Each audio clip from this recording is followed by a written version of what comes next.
Gedung Cyber 1 yang terbakar kemarin mengakibatkan 2 orang meninggal dunia. Usai kebakaran, Wakil Gubernur DKI Jakarta Ahmad Riza Patria akan mengevaluasi gedung-gedung di wilayahnya agar memiliki ventilasi udara yang baik. Sementara Polres Jakarta Selatan akan melakukan penyelidikan terkait kasus kebakaran ini.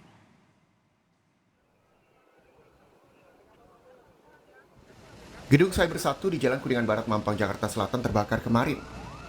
Keluaran asap hitam pekat akibat kebakaran terus keluar dari gedung. Puluhan karyawan gedung yang panik langsung keluar gedung untuk menyelamatkan diri. Sejumlah karyawan gedung mengalami sesak napas karena menghirup asap pekat dari kebakaran. Mereka dievakuasi dengan menggunakan tandu dan langsung diberikan oksigen oleh petugas dan dibawa ke rumah sakit terdekat. Setidaknya ada 2 korban meninggal akibat terjebak dan mengalami sesak napas. Kamis malam didampingi oleh pengelola gedung, Wakil Gubernur DKI Jakarta Ahmad Riza Patria meninjau langsung gedung cyber pasca terjadinya kebakaran. Riza langsung melakukan pengecekan terhadap sejumlah ventilasi yang berada di lobi gedung. Riza memastikan akan melakukan evaluasi seluruh gedung di Jakarta yang minim ventilasi udara guna mencegah timbulnya korban jiwa akibat kebakaran. Ini memang jadi pelajaran, jadi kita akan teliti apa yang menjadi penyebab supaya ke depan kita bisa mengambil langkah-langkah. Di antaranya memang di gedung-gedung di Jakarta ini banyak sekali gedung yang tertutup ya, tanpa jendela ya. Nah, ini juga menjadi perhatian kita ke depan, nanti kita akan evaluasi bagaimana menyikapinya. Berarti Dinas Tenaga Kerja akan memeriksa gedung ini Pak ya? Ya, nanti kita akan cek kembali apa supaya menjadi pembelajaran dan evaluasi supaya ke depan nanti kita evaluasi gedung-gedung yang lain supaya harus ada preventif ya, pencegahannya. Apakah nanti kalau gedung-gedung tertutup kaca semua harus ada itu semacam pemecah kaca, kampak, sehingga kalau terjadi kebakaran seperti ini segera saja kacanya harus dipecahkan.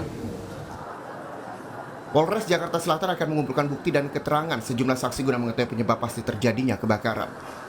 Menurut rencana, penyidik juga akan melakukan olah TKP di lokasi kebakaran.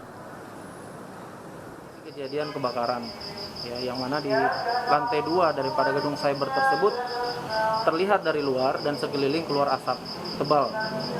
Nah, pada saat kita datang ke TKP, ternyata lagi terjadi evakuasi atau beberapa pegawai yang lari keluar gedung. Masih terakhir kita koordinasi dengan pihak rumah sakit, 2 orang yang meninggal dunia. Dalam hal ini Polres juga akan melakukan kegiatan lidik ke depan. Kebakaran gedung cyber yang terjadi Kamis siang dapat dipadamkan setelah 22 petugas pemadam kebakaran dikerahkan ke lokasi. Api dapat padam sekitar 30 menit setelah kejadian. Petugas kemudian melakukan pendinginan dan menyedot asap di lokasi menggunakan alat khusus. Tim Liputan, Kompas TV.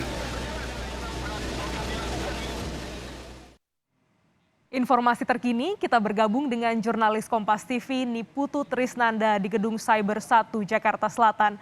Putu, seperti apa penyelidikan yang dilakukan polisi hingga kini terkait dengan penyebab kebakaran Gedung Cyber 1? Ya, selamat siang ladies dan juga saudara. Pada hari ini rencananya proses penyelidikan akan dilangsungkan di mana proses olah TKP atau pemeriksaan tempat kejadian ini akan dilakukan pada hari ini. Ada beberapa hal yang akan dilakukan. Pertama, mengecek bagaimana rekaman CCTV untuk memastikan seperti apa sebetulnya kronologi ataupun juga tahapan-tahapan yang terjadi sebelum dan ketika hingga pasca kebakaran terjadi di Gedung Cyber 1 yang ada di Mampang Perapatan, Jakarta Selatan. Selain itu juga pihak kepolisian akan kemudian menyisir titik-titik ataupun juga apakah memang ada ditemukan unsur kelalaian atau memang sepenuhnya ini karena faktor kerusakan alat ataupun juga arus pendek listrik.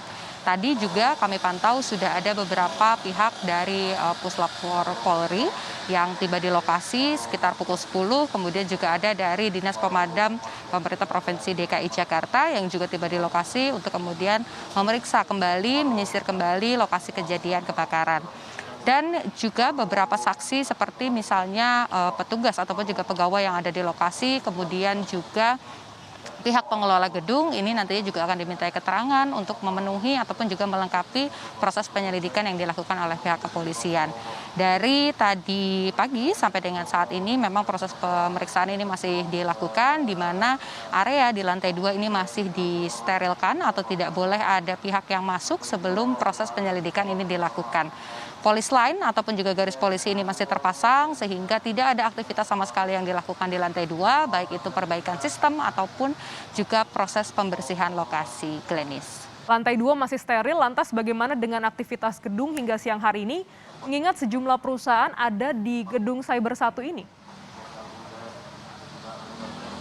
Ya, sebetulnya untuk area gedung sendiri ini sudah kembali dibuka di mana para pegawai ini bisa kembali bekerja.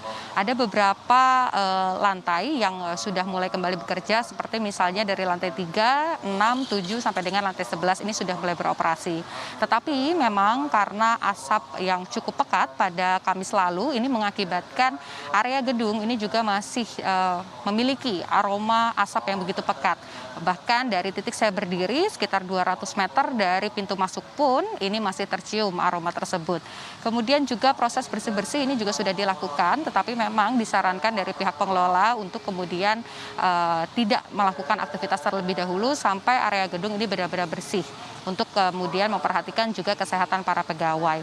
Tadi kami pantau juga bagaimana kemudian situasi di dalam, beberapa pegawai ini memang nampak sedang membersihkan barang-barang baik itu yang tersiram air ataupun juga yang masih bisa diselamatkan. Tetapi karena memang arus listrik ini belum sepenuhnya diaktifkan di dalam area gedung sehingga lift pegawai ini belum bisa diakses. Jadi untuk beberapa pegawai yang berada di lantai atas, terutama yang berada di lantai 11, ini memang harus menaiki tangga darurat untuk kemudian sampai ke lokasi tempatnya bekerja. Dan sebetulnya kebijakan ini dikembalikan kepada para tenan, apakah kemudian memang mengizinkan para pegawainya untuk kembali beraktivitas atau menunda terlebih dahulu. Untuk di area lantai 2 sendiri ini masih steril seperti yang tadi sudah disebutkan, tidak ada aktivitas. Sementara di lantai 1 atau lantai dasar ini proses pembersihan dan juga perapihan file-file ini masih dilakukan oleh para pegawai. Yang juga kami soroti adalah terkait dengan bagaimana beberapa layanan aplikasi ataupun juga situs website yang sempat terkendala ataupun juga terganggu proses pelayanannya pada kemarin. Secara teknis dijelaskan oleh pihak pengelola bahwa memang saat kebakaran terjadi ini proses aktivasi listrik ini sempat dihentikan sementara untuk meminimalisasi adanya penyebaran ataupun juga konsleting listrik yang lebih luas lagi, sehingga beberapa server yang ada ini memang sempat mengalami down. Tetapi yang bisa dipastikan beberapa lantai yang sudah beroperasi kecuali di lantai 2, tenan-tenan ini sudah bisa kembali online atau kembali bisa melayani publik. Tetapi untuk para tenan yang berada di lantai 2 ini memang sistemnya masih terganggu. Ada beberapa upaya yang coba dilakukan, salah satunya adalah memindahkan server atau mengaktifkan server cadangan supaya pelayanan publik ini masih tetap bisa dilakukan. Tadi kami mencoba secara langsung mengecek bagaimana kemudian aplikasi-aplikasi yang bermasalah, kemudian situs website yang juga katanya bermasalah. Sampai dengan pukul 10 pagi ini memang kami belum bisa mengaksesnya dan di sana juga tertera tulisan bahwa masih dalam proses perbaikan dan belum bisa diakses oleh publik. Tentu pelayanan masyarakat terutama yang berhubungan dengan aktivitas ekonomi dan juga pelayanan seperti layanan darurat ini diharapkan bisa cepat selesai. Itu juga tadi yang disampaikan oleh beberapa pihak. Kemudian juga kami lihat cuitan-cuitan di Twitter ataupun juga media sosial lainnya juga menyebutkan hal yang sama, yakni berharap proses pelayanan bisa segera diperbaiki. Glenis. Pemulihan jaringan terus dilakukan hingga siang hari ini dan kita nantikan juga bagaimana olah TKP yang dilakukan oleh polisi terkait dengan kebakaran di gedung Cyber. Terima kasih jurnalis Kompas TV Niputu Trisnanda.